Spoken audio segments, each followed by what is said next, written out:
നമസ്കാരം, എൻ്റെ പേര് അംബിക. ആദ്യം തന്നെ ഞാൻ രോഷിച്ച് കൺഗ്രാറ്റ്സ് പറയുന്നത് ഈ ക്ലിനിക്ക് ഫസ്റ്റ് ആനിവേഴ്സറി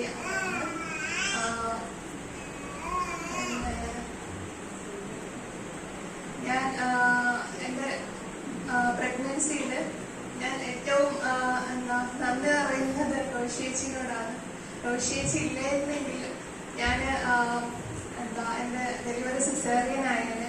സിസേറിയൻ വർക്കിൽ നിന്നാണ് ഞാൻ എത്രയും നല്ല നോർമൽ ഡെലിവറി ആയത്. ഞാൻ ലാസ്റ്റ് 9ാം മാസം സ്കാൻ ചെയ്ത ഡോക്ടറാണ് എൻ്റെ അടുത്ത് പറഞ്ഞത് അമ്നിയോട്ടിക് ഫ്ലൂയിഡ് കുറവായിട്ടുണ്ട്, കുട്ടിക്ക് ഗ്രോത്ത് ഇല്ല എന്നൊക്കെ.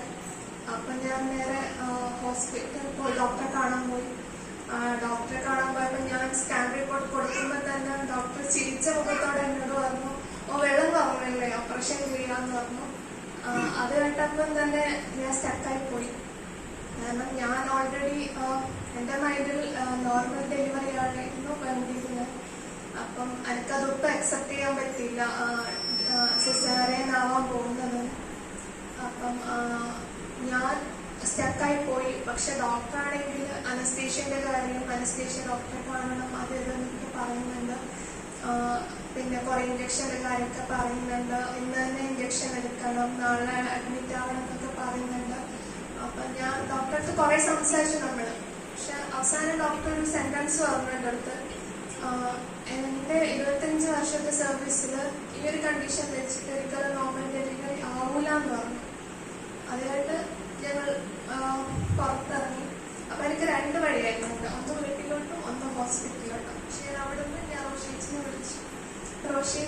റോഷിയേച്ചിനെ എപ്പോഴും വിളിച്ചാൽ റോഷിയേച്ചിക്ക് ഫസ്റ്റ് സെന്റൻസ് ഇങ്ങനെയാ, അതിലൊന്നും പേടിക്കണ്ട, അതിന്റെ ടെൻഷൻ എടുക്കണ്ട, അതിന് പേടിക്കേ വേണ്ട, എല്ലാം ശരിയാവും. ഇതാണ് ആദ്യത്തെ സെന്റൻസ്. അപ്പം എന്നോട് പറഞ്ഞു, ഞാൻ ഡയറ്റ് ചാർട്ട് അയച്ചു തരാം, നേരെ വീട്ടിൽ പൊക്കോന്ന് പറഞ്ഞു. സാധനം വാങ്ങി വീട്ടിൽ പൊക്കോന്ന് പറഞ്ഞു. ഞാൻ നേരെ വീട്ടിൽ പോയി, സാധനം വാങ്ങി വീട്ടിൽ പോയി. അപ്പൊ എനിക്ക് 2 ദിവസം കഴിഞ്ഞിട്ടാണ് ഓപ്പറേഷന്റെ ഡേറ്റ് ഒക്കെ ഡോക്ടർ തന്നു കേട്ടോ. ചൊവ്വാഴ്ച എങ്ങാണ്ട് November 2nd or 1st എങ്ങാണ്ടാണ് date തന്നത്. അപ്പൊ 2 ദിവസം കഴിഞ്ഞിട്ട് എനിക്ക് ഡയറ്റ് ചെയ്തിട്ട് വീണ്ടും സ്കാൻ എടുക്കണം. ഞാൻ ഡയറ്റ് കറക്റ്റ് ഫോളോ ചെയ്ത് സ്കാൻ എടുക്കാം. സ്കാനിങ്ങിന് വേണ്ടി പോയി സ്കാൻ ചെയ്തു. അപ്പം നല്ല റിസൾട്ടായിരുന്നു. ഇൻക്രീസ് ആയി, IUG ഒന്നുമില്ല. അപ്പൊ ഭയങ്കര സന്തോഷമായി. ഞാൻ വീണ്ടും റോഷിയേച്ചിനെ കാണാൻ വന്നു. ആ സമയത്ത് റോഷിയേച്ചി PG ചെയ്യായിരുന്നു. അപ്പൊ വീക്കെൻഡ് ചേച്ചി വീട്ടിലോട്ട് വരും, പിന്നെ അത് കഴിഞ്ഞിട്ട് കോളേജിൽ പോകും. അതിന്റെ ഇടയ്ക്കാണ് എന്നെയും കൂടി നോക്കുന്നത്. അതിന് ഞാനിപ്പോ ചേച്ചിക്കത് ഭയങ്കര നന്ദി പറയുന്നുണ്ട്. അപ്പം എന്റെ ഡയറ്റ് ഫോളോ ചെയ്യുന്ന പിന്നെ യോഗ, മെഡിറ്റേഷൻ, പിന്നെ റിലാക്സേഷൻ തെറാപ്പി, അങ്ങനെ എല്ലാം ചെയ്തു. അവസാനം വീണ്ടും എനിക്ക് ചെറിയൊരു പനി വന്നു. പനി വന്നപ്പം ഞാൻ വീണ്ടും തളർന്നുപോയി. പക്ഷെ തളർന്നു എന്ന് വെച്ചാല് വീണ്ടും സിസേറിയൻ ചെയ്യുമോ എന്നുള്ളൊരു ചെറിയൊരു സംശയം, അല്ലാതെ വേറൊന്നുമല്ല. അപ്പം അതിനു മുന്നേ ആണെങ്കിൽ എനിക്ക് ചെറിയൊരു കാര്യം മതി ടെൻഷൻ അടിക്കാൻ, കരയാനൊക്കെ. പക്ഷെ ഞാൻ ഈ സ്കാൻ റിപ്പോർട്ട് കണ്ടപ്പം എനിക്ക് ടെൻഷനൊന്നുമില്ല. പക്ഷെ എനിക്ക് സിസേറിയൻ ചെയ്യുമോ എന്നുള്ളൊരു സംശയം മാത്രമേ ഉണ്ടായിരുന്നു. അപ്പൊ വീണ്ടും ഞാൻ റോഷിയേച്ചിനെ വിളിച്ചു. അതായിരുന്നു ഒരു ടേണിംഗ് പോയിന്റ്. അപ്പം റോഷിയേച്ചിനെ വിളിച്ചപ്പോൾ ഞാൻ ചോദിച്ചു, നോർമൽ ഡെലിവറി ആവാനുള്ള സാധ്യതയുണ്ടോ? അപ്പൊ ചേച്ചിയാണ് നമ്മുടെ കോയമ്പത്തൂരുള്ള ഡോക്ടർ ലക്ഷ്മിപ്രിയ മാമിനെ സജസ്റ്റ് ചെയ്ത് റെഫർ ചെയ്ത്. അപ്പം നമ്മൾ അന്ന് തന്നെ കോയമ്പത്തൂർ പോയി. അപ്പൊ എനിക്ക് പെയിനൊക്കെ ഉണ്ട്. പക്ഷെ എനിക്കൊരു ടെൻഷനൊന്നും കാര്യങ്ങളൊന്നുമില്ല. കാരണം യോഗയും മെഡിറ്റേഷനും റിലാക്സേഷൻ തെറാപ്പി അതൊക്കെ ചെയ്തതുകൊണ്ട് മാത്രമാണ് ആ ടൈമിൽ എനിക്കൊരു ടെൻഷനും ഇല്ലാതെ ഞാൻ നല്ല പീസ്ഫുൾ ആയിരുന്നു ഞാൻ ആ സമയത്ത്.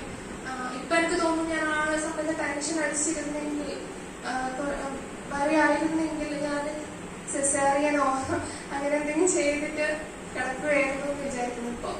അപ്പം ഞങ്ങൾ നേരെ കോയമ്പത്തൂർ പോയി. അന്ന് തന്നെ ഞാൻ ഇതിനു മുന്നേ പ്രഗ്നൻസി ടൈമിൽ കുറെ ഡെലിവറി സ്റ്റോറി കേൾക്കുമായിരുന്നു.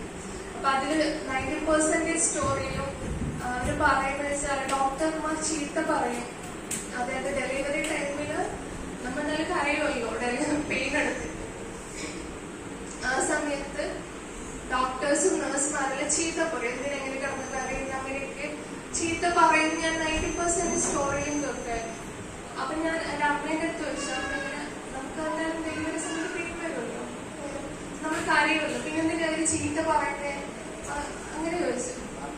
ചില ഡോക്ടേഴ്സ് അങ്ങനെയാണ്, ചീത്ത പറയും, നമ്മളോട് ഒരു അരിവില്ലാണ്ട് നമ്മളോട് എന്നൊക്കെ പറയാം, അങ്ങനെ കേൾക്കുമായിരുന്നു. അപ്പൊ ഞാൻ അതൊക്കെ മൈൻഡിൽ വെച്ചിട്ടാണ് ഹോസ്പിറ്റലിൽ പോയത്. പക്ഷെ എന്റെ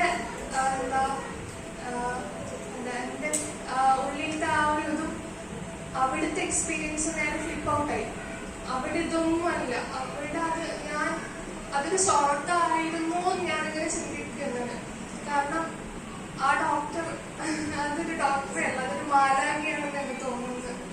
ഞാനിത് ഇങ്ങനെയൊരു ഡോക്ടറെ ഞാൻ ഇതുവരെ എന്റെ ജീവിതത്തിൽ കണ്ടിട്ടില്ല. കാരണം നമ്മുടെ ജീവിതത്തിൽ ചില ആൾക്കാരുണ്ടാവും ഫസ്റ്റ് കാണുമ്പോഴെങ്കിലും, പക്ഷെ നമുക്ക്